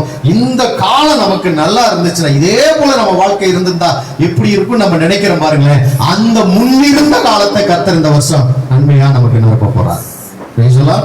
அல்லேலூயா. நான் யோசித்து பார்த்திருக்கிறேன், சின்ன வயசுல எப்படி எல்லாம் இருந்தோம். தோத்தனம் அந்த சக்கை, அந்த சிந்த முட்டாய், சப்பு முட்டாயை அவன் இழுத்து இப்படி என் கண்ணத்துல ஒட்டுவான் பாருங்க, அதுக்கு எவ்வளவு சந்தோஷப்பட்டிருக்கிறேன். தோத்திரம். மேட்ச் செஞ்சு கொடுப்பான். தோத்திரம். பொம்மை மாதிரி செஞ்சு கொடுப்பான். அது என்ன முட்டாய் சொல்லுவாங்க? சப்பு என்னமோ முட்டாய் சொல்லுவாங்க. ஜவ்வு முட்டாய். ஜவ்வு முட்டாய் அப்படியே இழுப்பான், ஸ்வைன்னு இழுப்பான். அப்படி அப்படிமா ஒரு வாட்ச் மாதிரி வந்துடும். கட்டி விட்டு கடைசியில் கொஞ்சோடு பிடிங்க இப்படி கண்ணத்தில் ஒட்டி விடுவோம். அதுதான் எங்களுக்கு சந்தோஷம். அந்த வாழ்க்கையை நினைச்சுவோம், இப்படி இருந்தா இப்படி இருந்திருக்கும். கவலை இல்லாத வயசு. என்ன அப்பா ஃபீஸ் கட்டுவாரா, ஃபீஸ் கட்ட மாட்டாரான்னு நினைக்காத ஒரு வயசு. அப்போ ஒவ்வொருத்தருக்கும் ஒரு வயசு. அப்ப ஆண்டவர் என்ன சொல்றாரு, இந்த இஸ்ரவேல் ஜனங்க பார்த்து, முன்னிருந்த வருஷம், நீ நன்மையெல்லாம் அனுபவிச்ச வருஷம், எப்படிப்பட்ட ஒரு வருஷத்தை நீ விரும்பி நல்லா இருந்தியோ அந்த நாட்களை உனக்கு நான் திருப்பி தருவேங்கிற. யோசிக்கிறீங்களா? இப்ப எல்லாரும் யோசிக்கிறீங்கன்னு நினைக்கிறேன். நமக்கு இப்படி இருந்தா நல்லா இருந்திருக்குமே. அதே போல கஷ்ட காலமும் இருக்குது. உங்க அப்பா உங்களை அடிச்சிருக்கலாம், உங்க மனைவி உங்களை அடிச்சிருக்கலாம், தோத்திரம், பிள்ளைங்க கூட உங்களை அடிச்சிருக்கலாம், எட்டி உதைச்சிருக்கலாம். இப்படியும் கஷ்ட காலம் இருக்கும். ஆனா இந்த கஷ்ட காலத்துல கர்த்தர் சொல்றாரு, உனக்கு நான் அருளி செய்ய போகிற நன்மை எல்லாம். அந்த வாசிங்க, அந்த வாசகம் எல்லாம் இருப்பாரு. அதை கேட்டு இந்த ஜனங்கள் எல்லாரும் என்ன பண்ணுவாங்களாம்? நான் அவர்களுக்கு அருளி செய்யும் எல்லா நன்மை நிமித்தமும் எல்லா சமாதானத்து நிமித்தமும் இவர்கள் பயந்து நடுங்க. யார் நடுங்குவாங்களா? யார் அடிமைத்தனம் பண்ணி வச்சிருக்காங்களோ, எந்த காரியம் உங்களை பிடிச்சு வச்சிருக்குதோ, எது உங்களுக்கு துன்பத்தை கொடுத்து கொண்டு இருக்குதோ, எது உங்களுக்கு தொல்லையை கொடுத்துக்கிட்டு இருக்கோ, எது உங்களுக்கு கஷ்டத்தை கொடுத்துக்கிட்டு இருக்குதோ, அந்த காரியத்தை செய்யறவங்க நடுங்குவாங்க. ஏன்னா கர்த்தர் உங்களுக்கு செய்ய போகிற நன்மை, உங்களுக்கு செய்ய போகிற சமாதானத்து நிமித்தம். நல்லா கவனிங்க. கஷ்டம் வேறையா, கவலை வேறையா? கஷ்டங்கிறது வெளியில இருந்து வருமா? கஷ்டங்கிறது எங்க இருந்து வருது? ஆனா கவலைங்கிறது எங்க இருந்து வருதா? உள்ள இருந்து வருதா? வெளியில இருந்து வர்றதை நம்ம தடுக்க முடியாது, வரத்தான் செய்யும். இப்ப நம்ம இருக்கிறோம், காத்துல என்னென்னமோ வருது. இந்த இதுல பாத்தீங்கன்னா என்னென்னமோ இருக்குது. தோத்திரம் பாருங்க. கடந்த நாள்ல டேனிக்கு ஒரு கம்பெனி கூட்டு போனோம், பெரிய கம்பெனி. அவன் ஃபிளைட்ல இருந்தா வந்திருக்கிறான். தோத்திரம். சரி, இவன் கம்பெனி தானே, இவன் போய் உட்காந்துறான். நான் போய் ஒரு பக்கம் உட்காந்துட்டு இருந்தா நின்றுட்டே இருக்கிறான். மத்தியானம் 1:30 மணி ஆச்சு, பசி எடுக்குது. என்னடான்னு கேட்டா, இவன் ஏற்கனவே செலக்ட் ஆகிட்டான். இவன் போய் இன்டர்வியூ நிக்கிற வரிசையில போய் நின்றுட்டு இருக்கிறான். தோத்திரம். நான் குடுறேன், அந்த நம்பரை குடுறான்னு சொல்லி வாங்கி பேசினா, சார் நீங்க வெளில வாங்க சார், இந்த கண்டெய்னர்கிட்ட வாங்க சார். நான் வந்தா பார்த்தான், நீங்க போங்க, நீங்க செலக்டட், நீங்க ஏன் நிக்கிறீங்க அப்படின்ட்டான். பாத்தீங்களா, நாங்க எங்க நிக்கிறோம்? இன்டர்வியூல நின்றுகிட்டு இருக்கிறோம். இந்த கம்பெனி பார்த்தா அவ்வளோ பெரிய கம்பெனி, நம்ம யாரும் கிடைக்காத ஒரு கம்பெனி. என்ன போன் இது வந்துச்சா? நீ பண்ணலையா? வர சொல்லிட்டாங்களா? ஏன் பார்த்தோம், கட்டி முடிக்கலையா? பார்த்தோம், பெரிய கம்பெனி, 3500 கோடி ப்ராஜெக்ட்ல பண்ணிட்டு இருக்கிறாங்க. அருமையான ஒரு கம்பெனி, கிடைச்சா போயிடு, உருண்டாவது போயிடணும் உரக்கடத்துக்கு. தோத்திரம். அருமையான. நான் எதுக்கு சொல்றேன்னு சொன்னா, நம்ம சில காரியங்களை அறியாத வரைக்கும் நம்மளும் போய் கூட்டத்தோட கோயிந்தாவா நின்றுகிட்டு இருக்கிறோம். நான் கர்த்தர் சொல்றாரு, நீ ஏற்கனவே செலக்டட் பர்சன். ஆமென். நீ ஆல்ரெடி செலக்டட் பர்சன். என் கிருபை உன் மேல இருக்குது, என் சத்தியம் உன் மேல இருக்குது. அதை புரிஞ்சுக்கிட்டா நம்ம எல்லாரும் நிக்கிற கியூல நிக்க வேண்டாம். கூப்பிட்டாரு, ஒரு கையெழுத்து போட்டா, நம்பரை நோட் பண்ணி நீங்க போய்கிட்டே இருங்கன்னு சொல்லிட்டாரு. முன்னாடியே சொல்லியிருந்தா ஒரு 140 ரூபாய் மிச்சமா இருக்கும். பாடாவது ஒரு சாப்பாடை சாப்பிட்டோம். கர்த்தருக்கு ஸ்தோத்திரம். அருமையான தேவ பிள்ளைகளை, சில நேரங்கள் நம்ம தான் போய் தெரியாம போய் சில காரியங்கள் எடுத்துக்கிறோம். கர்த்தர் சொல்றாரு, வேதம் சொல்லுகிறது, என்னுடைய அறிவில்லாமையினாலே என் ஜனங்கள் என்ன பண்ணுகிறார்களாம்? சங்காரம் ஆகிறார். அதே பாருங்க 32 எரேமியா 32:41 படிக்கலாம். அவர்களுக்கு நன்மை செய்யும்படி அவர்கள் மேல் சந்தோஷமாய் இருந்து. கர்த்தர் நமக்கு நன்மை செய்யறதுல அவருக்கு என்ன இருக்குதா? ஆமென் சொல்ல மாட்டேங்கிறீங்க. நமக்கு நன்மை செய்யறதுல அவருக்கு சந்தோஷமா? நன்மை செஞ்சா நமக்கு தானே சந்தோஷம். ஒரு நன்மை கிடைக்குது. தோத்திரம். நேற்று ஜோவுக்கு பிறந்த நாள், திடீர்னு ஒரு கேக் வந்துச்சு. அவனே எதிர்பார்த்தானே இல்லையோ, ஒரு சந்தோஷம். தோத்திரம், சந்தோஷம் தான். கர்த்தருக்கு மகிமை உண்டு. அவன் கில்லாடி பையன், அவங்க அப்பாவுக்கு அம்மாவுக்கு பையனுக்கு 3 சேர்த்து ஒரே கேட்க வாங்கிட்டு வந்துட்டான். வரக்கூடிய அவங்க அப்பா பர்த்டே, வந்து போன அவங்க அம்மா பர்த்டே, அது நல்லதுதான். ஒரு மாசத்துல 3 பர்த்டே வந்தா 3 கேக்கா வெட்ட முடியும். சந்தோஷம். ஒரு நல்ல ட்ரெஸ் கிடைக்குது, சந்தோஷம். தோத்திரம். ஒரு நல்ல ஒரு ஆபரணம் கிடைக்குது, சந்தோஷம். யோசித்து பாருங்க. சிறிய சிறிய சந்தோஷம். அவர் சொல்றாரு பாருங்க, நான் அவர்களுக்கு நன்மை செய்யும்படி அவர்கள் மேல் சந்தோஷமா இருந்து என் முழு இருதயத்தோடும் என் முழு ஆத்மாவோடும் அவர்களை இந்த தேசத்திலே நிச்சயமாய் அடுத்த நிறுத்தமா சொல்றாரு. அடுத்த வசனம் படிங்க. நான் இந்த ஜனத்தின் மேல் இந்த பெரிய தீமையெல்லாம் வரப்பண்ணினது போல அவர்களை குறித்து சொன்ன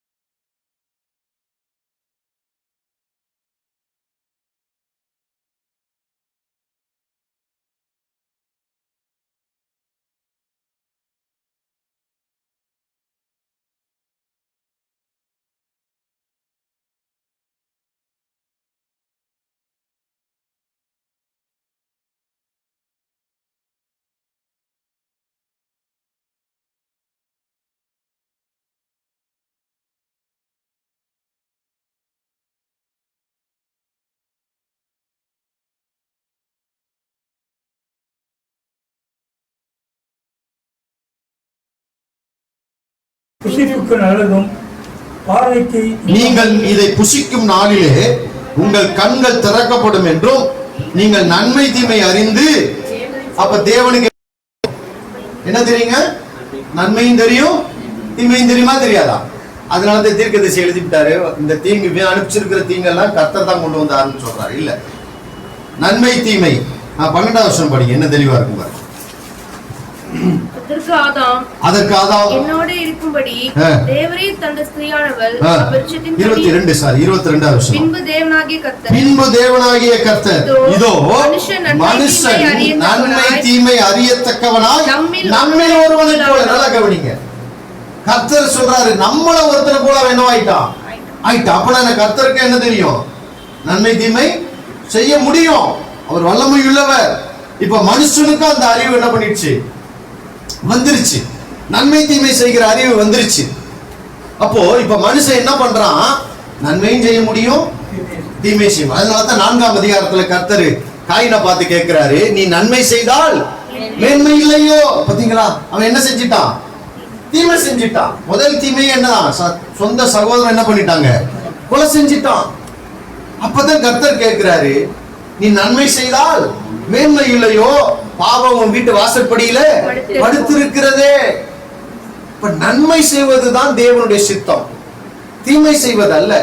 ஆனா மனுஷனுடைய சுபாவம் என்னவாகி போச்சு பாருங்க, தீமை செய்யறதாவே மாறி போச்சு. ஏசாயா தீர்க்கதரிசன புஸ்தகம் 7ஆம் அதிகாரம், ஏசாயா 7:5-15 பாருங்க. 5வது வசனம். தீமையை வெறுத்து நன்மையை தெரிந்து கொள்ள அறியும் வயது. ஒரு வயசு இருக்குதுங்க, ஒரு வயசு இருக்குது எல்லாருக்குமே. உள்ள வந்துருப்பாங்க, உள்ள இடம் இருக்கு பாருமா. தீமையை வெறுத்து நன்மையை அறிந்து கொள்ளுகிற ஒரு வயசு வருது. அப்படிதான் வாசிங்க, மறுபடியும் வாசி. தீமையை வெறுத்து நன்மையை தெரிந்து கொள்ள அறியும் வயசு ஒண்ணு இருக்குது. என்ன வயசு? அதுதான் நம்ம ஞானஸ்தானம் கொடுக்குறதுன்னு ஒரு வயசு வச்சிருக்கிறாங்க. ஒரு 12ல இருந்து 19 வயசுக்குள்ள நன்மை தீமை அறிய முடியும். கவர்மெண்ட் ஒரு வயசு வச்சிருக்காங்க. எத்தனை வயசுல தான் ஓட்டு போட முடியும்? 18 வயசு. திருமணத்துக்குன்னு ஒரு வயசு வச்சிருக்காங்க. எத்தனை வயசுல ஆம்பளைங்க திருமணம் பண்ணணும்? 21. பெண்களுக்கு 18 வயசு. ஏன்? அப்ப அந்த வயசுல தான் அதற்குரிய அறிவு வரும். அப்ப நன்மையை அறிந்து கொள்வதற்கு ஒரு வயசு இருக்குது. இப்ப ஜோனாவுக்கும் மெல்கிக்கு என்ன தெரியும்? நன்மை தீமை. ஸ்கூல் லீவ் விட்டா சந்தோஷம் அவங்களுக்கு. திறக்க போறாங்கன்னு சொன்ன உடனே பக்குங்குது. தோற்றம், ஐயோ இந்த வருஷம் இப்படியே விட்டுற மாட்டாங்களா? தோற்றம். அன்னைக்கு நியூஸ்ல ரமணன் வந்த உடனே என் பையன் தலைவா வணக்கம் தலைவாங்கிறான். ஏன்னா போன வருஷம் கூட அவர் தான் நிறைய லீவ் விட்டாராம். பசங்களுக்கு பாருங்க, ஸ்கூலுக்கு போறதுனாலே ஒரு கஷ்டமா இருக்கு. தோற்றம். அதுதான் அவங்களுக்கு தெரிஞ்ச நன்மை தீமை. டீச்சர் இன்னைக்கு என்ன பண்ணுவாங்க? போகும்போதே ஜோம் பண்ணிட்டு போவான். இன்னும் ஹோம்ஒர்க் பண்ணாம இருப்பான். டீச்சர் நீ கேட்க கூடாது. இன்னும் ஒரு படி மேல போய் என்ன பண்ண, டீச்சருக்கு ஜுரம் வந்து அவங்க கொரோனா வீட்டுல இருக்கணும் அப்படின்னு. இவன் ஹோம்ஒர்க் பண்ணாம இருக்கிறதுக்கு டீச்சருக்கு கொரோனா வரணும். இதுதான் அவங்களுக்கு தெரிஞ்ச நன்மை தீமை. அடுத்து கொஞ்சம் வாலிய வயசுல பாருங்க என்ன பண்ணுவாங்க, நீ காலேஜ் கட் அடிச்சுட்டு அடி ஏதாவது ஒரு அங்க மாஸ்டர் பார்க்கலாம், பாஸ்டர் பார்க்கலாம், ஏதோ ஒண்ணு பார்க்கலாம், கட் அடிச்சுட்டு போகலாம். பாஸ்டர் எதுக்கு லீவ் போட்டு வர்றாங்க, ஞாயிற்றுக்கிழமை வர்றதுக்கே மாட்டேங்கிறாங்க அப்படின்னு அவன் யோசிக்கிறான். என்ன பண்ணலாம்? போகும்போதே பிளான் போடுறான். ஒரு நோட்டை வச்சுட்டு இப்படி சுத்திக்கிட்டே போறான். இன்னைக்கு என்ன பிளான் போடலாம், எந்த கிளாஸை கட் அடிக்கலாம் பார்த்துறோம். ப்ரொஃபஸருக்கும் தெரியும் பசங்களுக்கு என்னடா பண்றது அப்படின்னு சொல்லி. இதுதான் பாருங்க நன்மை தீமை அறிய ஒரு வயசு. மனிதனை கர்த்தர் தன்னை போலவே உண்டாக்கினார். எப்படி? நன்மை செய்கிறவனா தான் உண்டாக்கினார். பாவம் செய்யறதுக்கு முன்னாடி அவங்கிட்ட என்ன கிடையாதான்? தீமையே கிடையாதுங்க. அதனாலதான் பாவம் செஞ்ச மனைவியவே என்ன பண்ணிக்கிட்டான்? அவனுக்கு மட்டும் தீமை செய்கிற அந்த அறிவு இருந்துச்சுன்னா முதல்ல யாரை துரத்தி விட்டுருப்பான்? ஏவாள துரத்தி விட்டுருப்பான். அவதானே தப்பு செஞ்சா. அவனே சொல்றான் பாருங்க, 12வது வசனம் தானே படிச்சோம். 3ஆம் அதிகாரம் 12வது வசனம் என்ன சொல்றான்? நீர் தந்த ஸ்திரீ பாருங்க. அவன் கரெக்டா தான் சொல்றான். நான் வாட்டுக்கு தனியா இருந்தேன், ஆடு மாடு முருகங்களுக்கு எல்லாருக்கும் பேரை வைக்க சொன்ன, பேரை வச்சுட்டு ஜாலியா இருந்தேன். நீ தானப்பா என்னை தூங்க கொடுத்த. ஒரு பொண்ணு பார்க்க போனாங்களாம். இந்த மாமியார் கேட்டாங்களாம், ஏமா என் பையன் 35,000 ரூபா தான் சம்பளம் வாங்குறான், அதை வச்சு உன்னால குடும்பம் நட. இந்த பொண்ணு சொல்லிச்சு, அத்தை 35,000 வச்சு நான் சமாளிச்சுக்குவேன், உங்க பையன் என்ன பண்ணுவாரு அப்படின்னு கேட்டுச்சான். நான் சமாளிச்சுக்குவேன், உங்க பையன் என்ன பண்ணுவாரு அப்படின்னுச்சான். திருவள்ளுவர் ஒரு குறளை எழுதியிருக்கிறார். வளத்தக்க வருமானம், அதாவது வருமானத்துக்குள்ள செலவு செய்கிறவள் தான் நல்ல மனைவி. இந்த காலத்துல அந்த குறள் செட் ஆகாது. ஏன்னா பெண்கள் என்ன பண்றாங்க, அந்த காலத்துல ஆம்பளை மட்டும் தான் சம்பாதிச்சாங்க. அப்போ வருமானத்துக்குள்ள ஒரு சிலர் 3500 ரூபா தான் மாசம் சம்பாதிச்சாங்க. யோசித்து பார்த்தா அன்னைக்கு இருந்த சந்தோஷம் 35,000 சம்பாதிக்கிறப்ப கூட இல்லை. 1500 ரூபாய் சம்பளத்துல 6 பேர் சாப்பிட்டு இருந்தப்போ இந்த சந்தோஷம் கூட 2 லட்சம் சம்பாதிக்கிறப்ப கூட இப்ப கிடைக்க மாட்டேங்குது. எல்லாம் மாறி போச்சு சூழ்நிலைகள். அப்ப நன்றாய் புரிந்து கொள்ளுங்கள் அருமையானவர்களே, தேவன் எப்பொழுது நன்மை செய்கிறவராகவே சுற்றி திரிகிறார். அவன் உங்களை என்ன எதுக்கு தான் படைச்சாரு? ஆனா மனுஷன் என்ன ஆயிட்டான்? எரேமியா 4:22 படிங்களேன். எரேமியா 4:22. எரேமியா தீர்க்கதரிசன புஸ்தகம் 4ஆம் அதிகாரம் 22ஆம் வசனம். என் ஜனம் நன்மை செய்ய, என் ஜனங்களோ மதியற்றவர்கள். நல்ல வார்த்தை, மதியற்றவர்கள். எங்க பக்கம் சொல்ல விவரம் கட்டவன் அப்படிம்பாங்க. என்ன கட்டவன்? விவரம் கட்ட பசங்க. ஆமா. என்னை அவர்கள் அறியாதிருக்கிறார்கள். அவர்கள் பைத்தியமுள்ள பிள்ளைகள். அவர்கள் எப்படிப்பட்ட பிள்ளைகளா? பைத்தியமுள்ள பிள்ளைகள். அவர்களுக்கு உணர்வே இல்லை. அவர்களுக்கு என்ன இல்ல? உணர்வே இல்லை. பொல்லாப்பு செய்ய அவர்கள் அறிவாளிகள். பாத்தீங்களா? எதுல அறிவாளிகளாம்? டாக்டரேட் பட்டமா? எதுல? கிரிமினல். நல்லா தான் சொன்னா, கிரிமினல்ல டாக்டர் பட்டம். ஒரு கிரிமினாலஜினே ஒரு இது படிப்பு இருக்குதாங்க. போலீஸ் டிபார்ட்மெண்ட்ல என்ன படிப்பு இருக்குதா? கிரிமினாலஜின்னு. எப்படின்னா அதை படிக்கிற போலீஸ்காரங்க கிரிமினல் எப்படிலாம் திங்க் பண்ணுவாங்க, அதை எப்படிலாம் பிடிக்கணும் இவங்க கத்துக்கணும். அப்ப திருடனை பத்தி, திருடனை மாதிரி இருந்தா தான் போலீஸ்கார அவனை விட என்ன பண்ண முடியும்? யோசிக்க முடியும். இவன் ஒரு ரூட்ல போனா திருட வேற ஒரு ரூட்ல போறான். தோத்துறான். வாசிங்க. நன்மை செய்யவோ பாத்தீங்களா? கிரிமினல்ல அவங்க PhD பட்டிருக்காங்க, டாக்டர் பட்டம் பெற்றிருக்கிறாங்க. ஆனா நன்மை செய்யவோ அவர்கள் அறிவில்லாதவர். அதே மாதிரி சொல்றாரு பாருங்க, இன்னொரு வசனம் சொல்ல பாருங்க. என் ஜனங்கள் 2 தீமைகளை செய்தார்கள், நன்மை செய்கிற என்னை விட்டு விட்டார். 2ஆம் அதிகாரமா எரேமியா 2.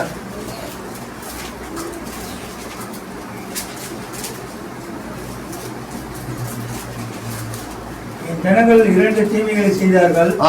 ஜீவத்தண்ணீர். எத்தனை வசனம்? 2:13 படிங்க.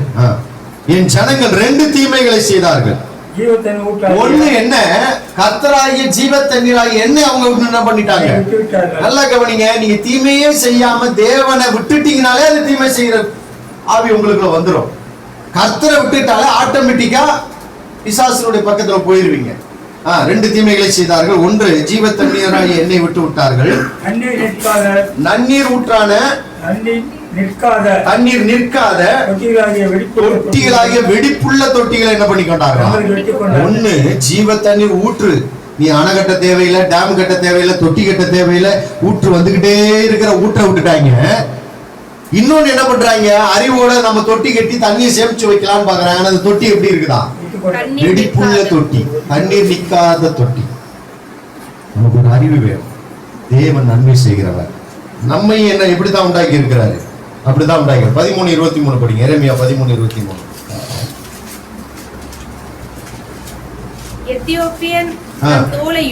எத்தியோப்பியன் தன் தோலையும் சிவிங்கி தன் புள்ளிகளையும் மாற்றக்கூடுமோ? கூடுமானால் தீமை செய்ய பழகின நீங்களும் நன்மை செய்யக்கூடும். எத்தியோப்பியன் தன் தோலை மாற்ற முடியுமா? எத்தியோப்பியக்காரங்க எப்படி இருப்பாங்களாம்? இருப்பாங்க. ஈஸ்வரன் கோயில் எண்ணெய் சட்டியை திருப்பி போட்ட மாதிரி இருப்பாங்களாம். என்னதான் நீங்க சொரண்டாலும் தோத்தம். எங்க அத்தா கொஞ்சம் கருப்பா இருப்பாரு. எங்க அக்கா வீட்டுக்கார் தெரியாது. அந்த காலத்துல பாத்தீங்கன்னா லைஃப் ஐ சோப்பு தான் ஃபேமஸ். வச்சு தேப்பாரு பாருங்க. ஆனா தான் நீங்க இதுக்கு பதில செங்க கட்டியை வச்சு தேங்க தான் கிண்டல் பண்றேன். என்ன தேய்ச்சாலும் கருப்பு என்னவா இருக்கு? மாற அக்கா, கருப்பா இருக்கிறவங்க ஒன்றும் வருத்தப்படாதீங்க. உண்மையா அதுதான் ஒரிஜினலா. கருப்பா இருக்கிறவங்களுக்கு தான் ஆரோக்கியம் ஜாஸ்திங்கிறாங்க, எதிர்ப்பு சக்தி ஜாஸ்தியா. வெள்ளை பண்ணிகளுக்கெல்லாம் கொஞ்சம் அப்படி இப்படிதான் இருக்குன்னு சொல்றாங்க. தோத்திரம். அருமையான தேவ பிள்ளைகளே, சொல்றாரு எத்தியோப்பியன் தன் தோலையும் புள்ளியையும் மாற்றக்கூடுமோ? அதுபோல தீமை செய்ய பழகின நீங்கள் நன்மை செய்ய முடியுமா?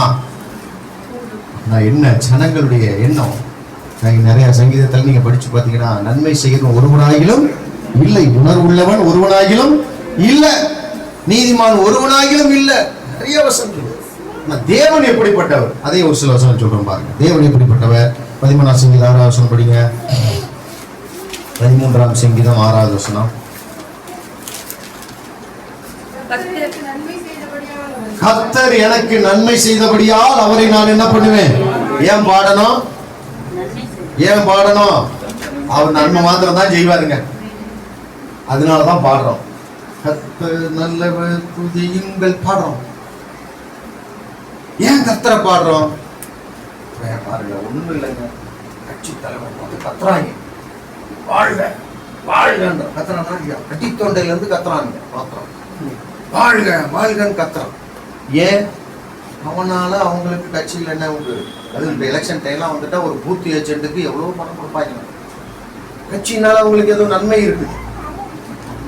நான் நினைக்கிறேன், நான் ஏற்கனவே சொல்லியிருக்கேன் நினைக்கிறேன், ஜெயலலிதா அம்மா முதலமைச்சராக இருந்தப்போ ஒரு சாதாரண ஒரு ஆளை மாவட்ட செயலாளர் ஆக்கிடுச்சு. ஆனா அந்த மனுஷனுக்கு ஒரு காரு கிடையாது, வீடு கிடையாது, ஒண்ணும் கிடையாது.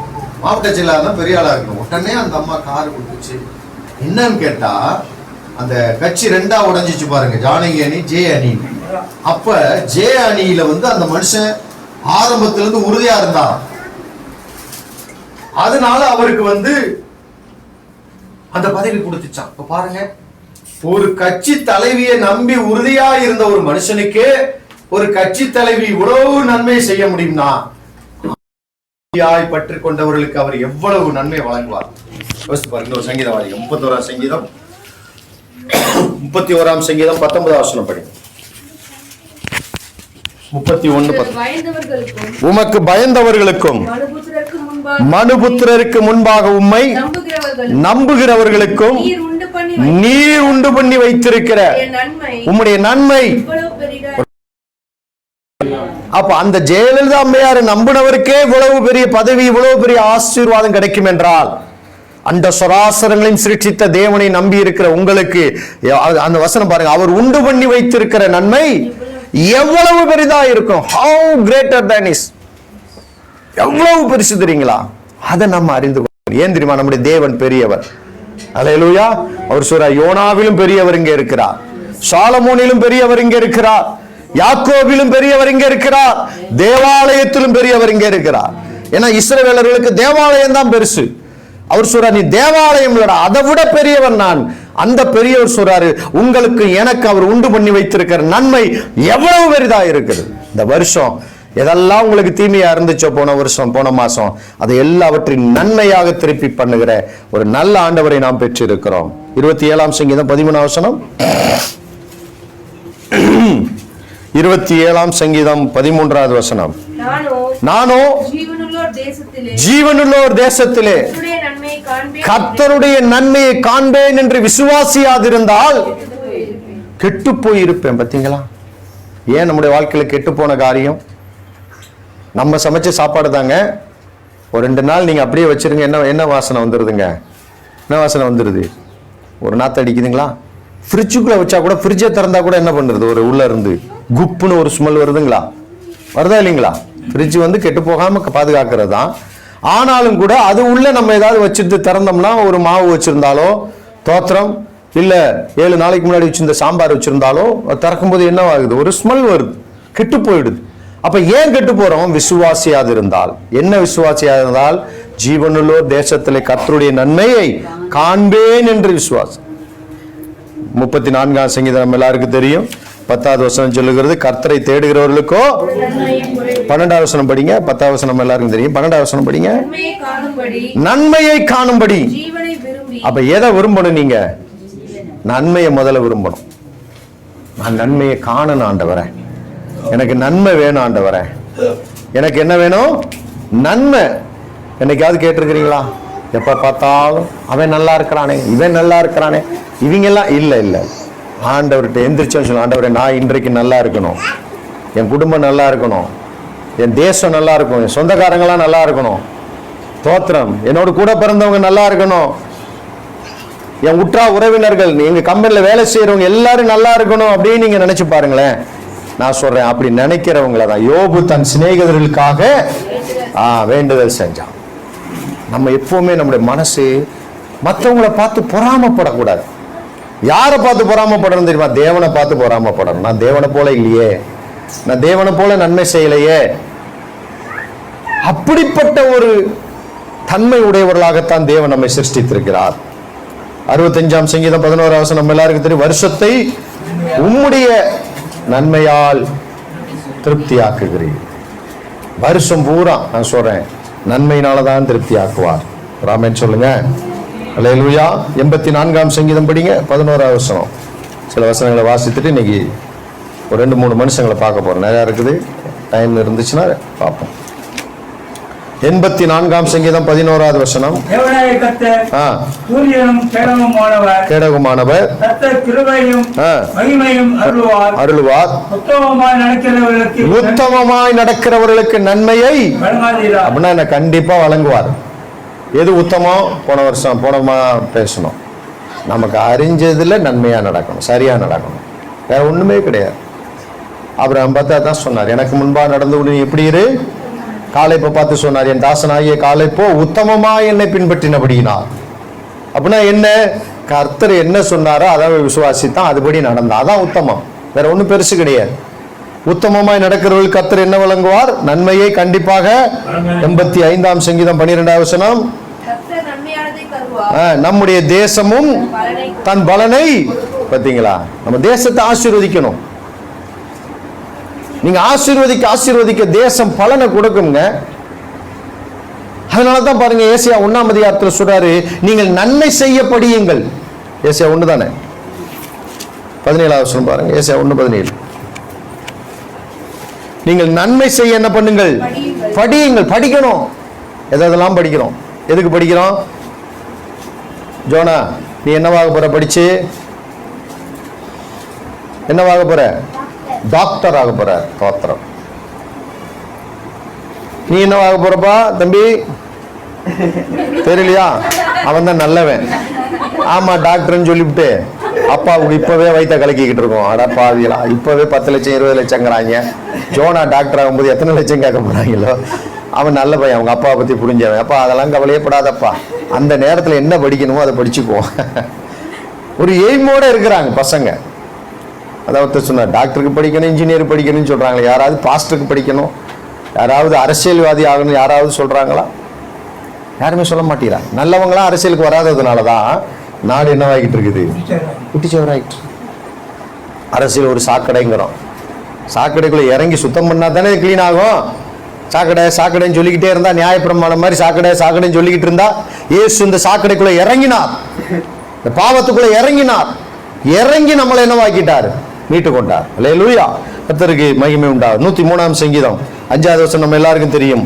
அவர் நன்மையினால் உன்னை திருப்தி ஆக்குகிறவர். நன்மையினால் என்ன பண்ணுகிறாராம்? திருப்தி ஆக்குகிறார். 119ஆம் சங்கீதம் 68ஆம் வசனம் நம்ம எல்லாருக்கும் தெரியும். தேவரீ நீ நல்லவரும். ஆமா, அதை மறக்கவே கூடாது, மறக்கவே கூடாது.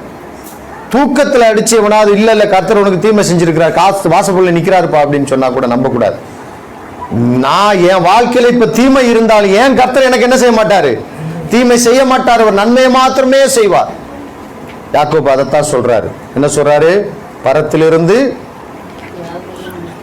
வாசிங்க. யாக்கோபு 1ஆம் அதிகாரம்.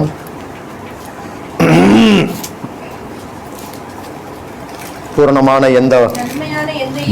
நன்மையான எந்த ஈவும், பூரணமான எந்த வரம். நல்லா கவனிங்க. வரம் எப்போ பூரணப்படும் தெரியுமா? கனி, நல்ல கனியை கொடுக்கணும். வரம் மட்டும் இருந்து பிரயோஜனம் இல்லை. வரம் பெற்ற தாசர்கள்ங்கிறாங்க.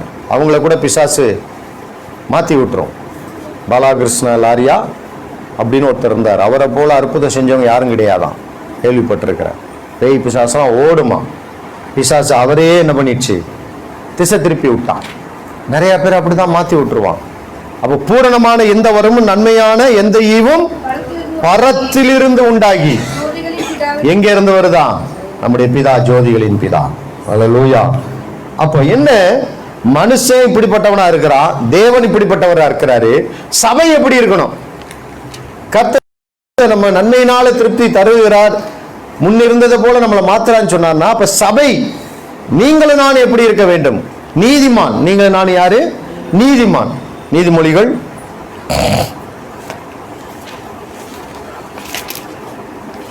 11:23 படிங்க. நீதிமான்களுடைய ஆசை ஆ. நன்மையே. அப்ப நம்முடைய ஆசை என்னவா தான் இருக்கணும் சொல்லுங்க. உங்க ஆசை என்னவா இருக்கணும்?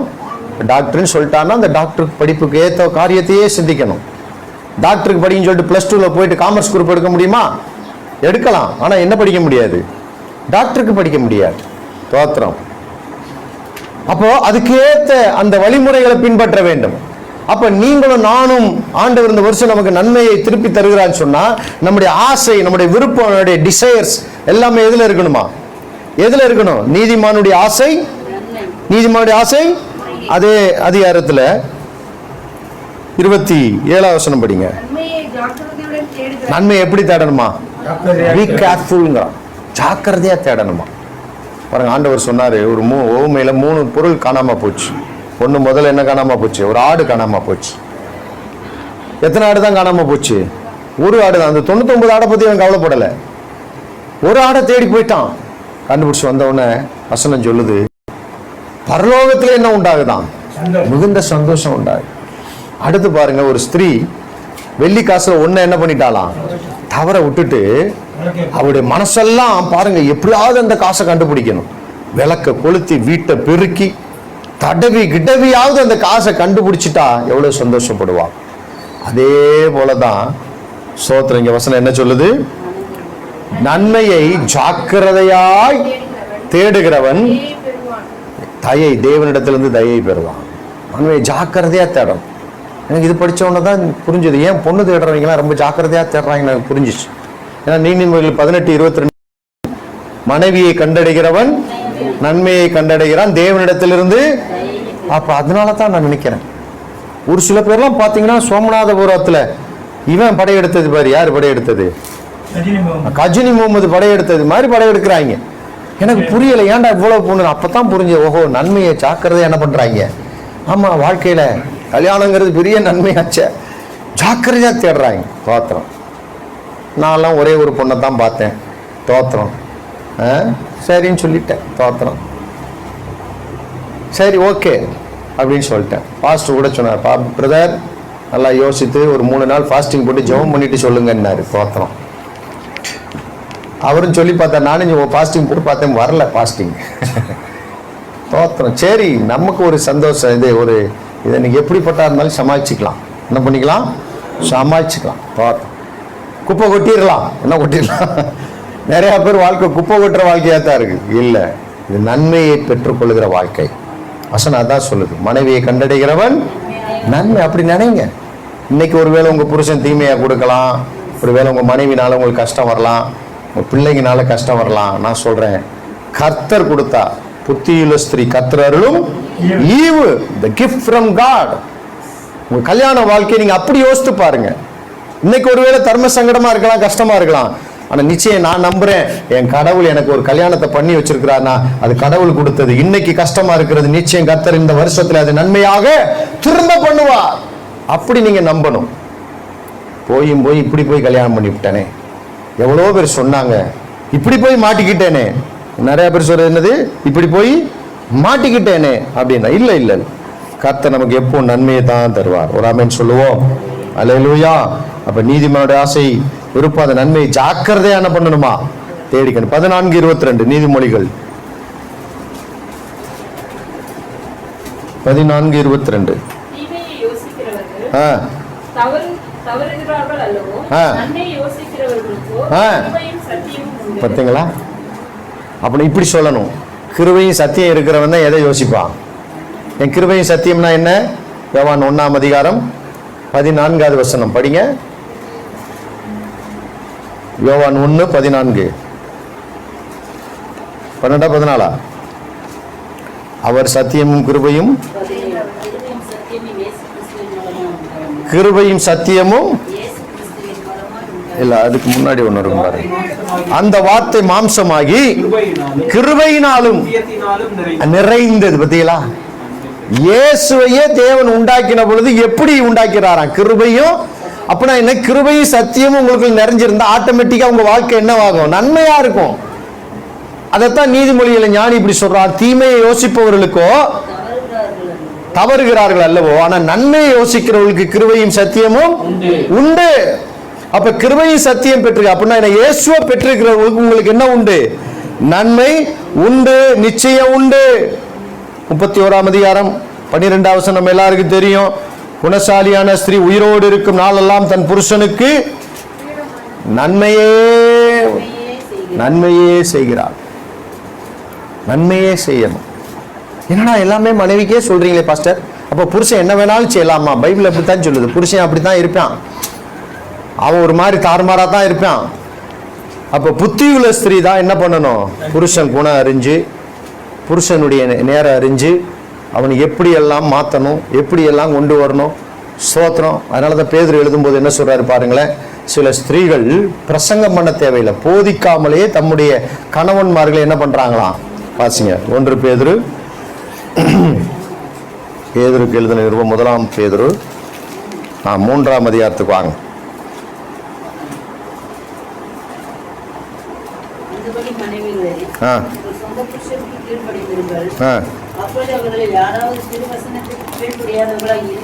இருந்தால்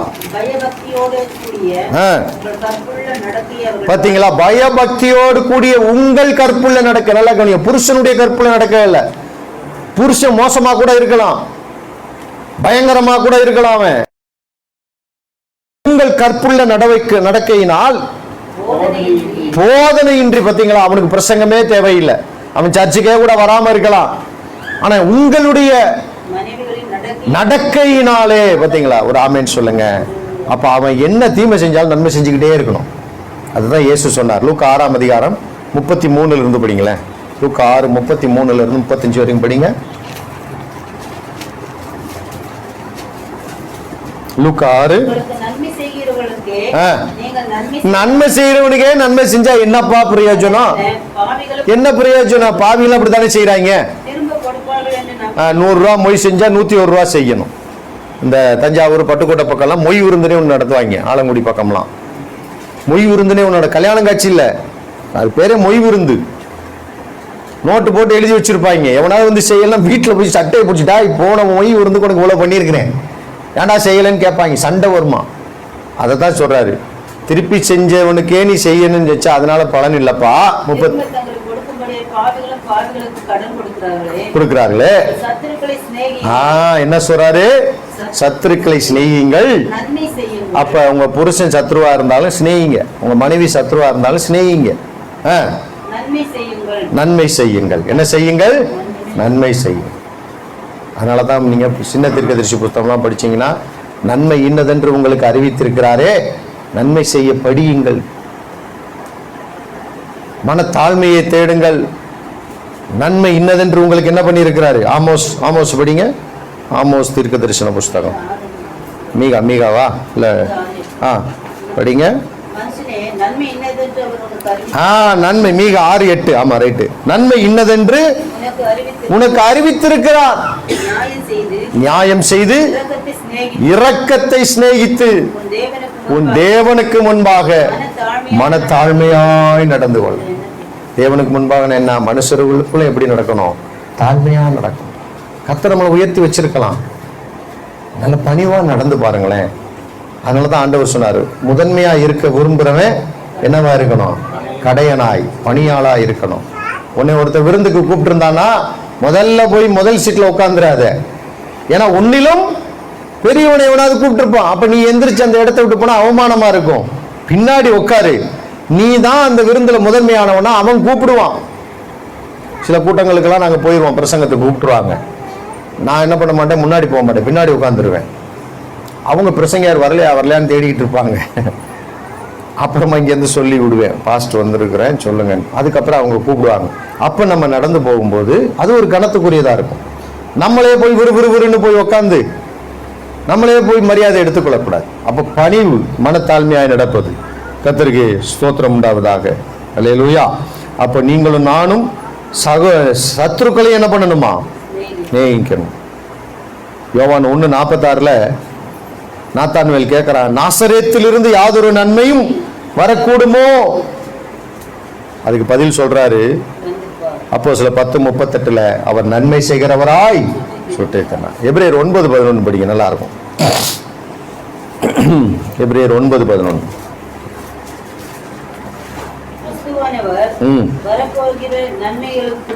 கிறிஸ்துவானவர் வரப்போகிற நன்மைகளுக்குரிய பிரதான ஆசாரியராய் வெளிப்பட்டு. பார்த்தீங்களா, வரப்போகிற நன்மை. நான் சொல்றேன், அந்த நன்மை நமக்கு கல்வாரி சிலுவையிலே உண்டாக்கப்பட்டிருக்கிறது. கல்வாரியில் இருந்து இன்றைக்கு வரைக்கும் அந்த நன்மையை கர்த்தர் கொடுத்துக்கிட்டே இருக்கிறார்.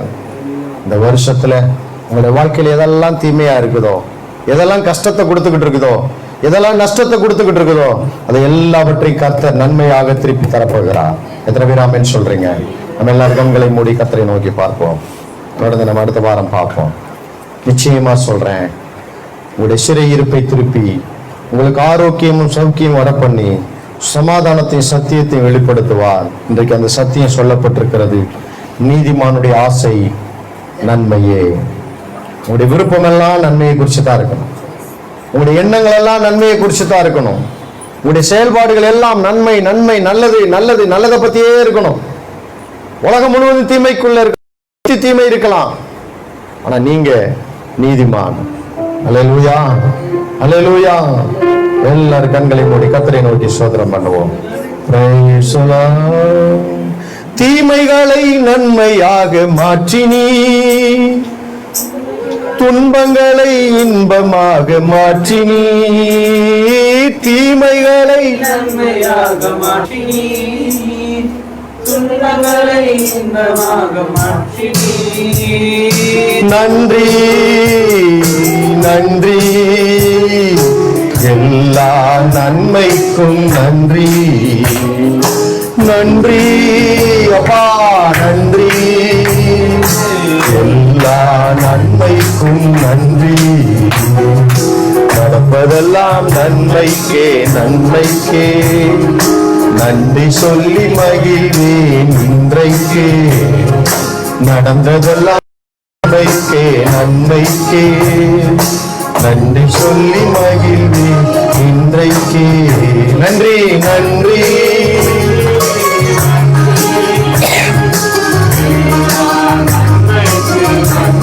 ஓ, தேங்க் யூ ஜீசஸ்.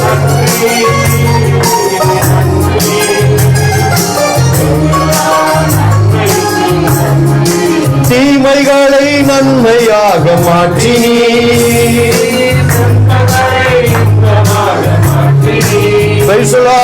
தீமைகளை நன்மையாக மாற்றினீ.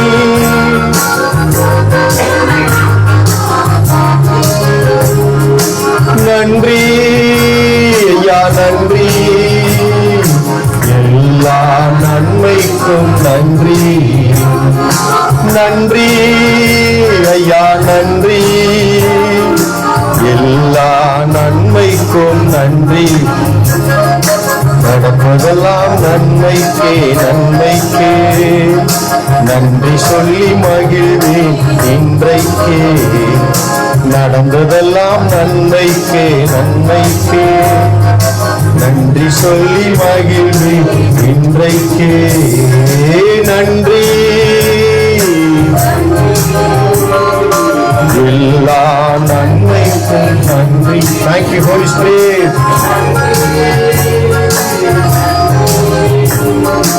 எல்லா நன்மைக்கும் நன்றி. இஸ்ரவேலின் சிறையிருப்பையும் யூதாவின் சிறையிருப்பையும் திருப்பி நான் அவர்களுக்கு அருளிச் செய்யும் நன்மையை கேட்கிற ஜனங்கள் பயந்து நடுங்குவார்கள். உங்களுக்கு தேவன் இந்த மாசம் தரப்போகிற நன்மை எல்லாம் கேட்க பார்க்கிற ஜனங்களுக்கு ஒரு பயம் உண்டாகும். இவர்கள் ஆராதிக்கிற தேவன் பெரியவர், நீங்களும் நானும் நம்புகிற தெய்வம் பெரிய தேவன், வல்லமையுள்ள தேவன் என்பதை அவர்கள் காணும்படியான பெரிய கிரியைகளை செய்வார். ஆண்டவரே, உடைய வார்த்தைகளுக்காக நன்றி அப்பா. இந்த மாசத்துல நீர் எங்களுக்கு எல்லா சிறையிருப்பையும் மாற்றி நன்மையாக எங்களுக்கு திருப்பி தர இருக்கிறதுக்காக ஸ்தோத்திரம். அந்த ஒவ்வொருவரையும் ஆசீர்வதிக்கிறோம். இந்த வாழ்க்கையில் இருக்கிற கஷ்டங்கள், வியாகுலங்கள், பாடுகள், உபத்திரவங்கள், பொருளாதார குறைவுகள், சுகவீனங்கள், தோல்விகள், எல்லா சமாதான கேட்டையும் மாற்றி சமாதானத்தினாலும் சத்தியத்தினாலும் நன்மையினாலும் கிருபையினாலும் ஜீவனுள்ள நாளெல்லாம் தொடரும்படி உங்களை ஆசீர்வதிக்கிறேன். இயேசுவின் நாமத்தில் பிதாவே, நம்முடைய கர்த்தராகிய இயேசு கிறிஸ்துவின் கிருபையும் பிதாவாகிய தேவனுடைய அன்பும் பரிசுத்த ஆவியானவருடைய அந்யோன்ய ஐக்கியம் சமாதானம் பாதுகாவல் நம்ம அனைவரோடும் உலகம் எங்கள் இருக்கிற எல்லா பரிசுத்தவான்களோடும் கூட என்றும் என்றும் சதா காலங்களிலும் கர்த்தருடைய வருகை மட்டும் தங்கியிருப்பதாக.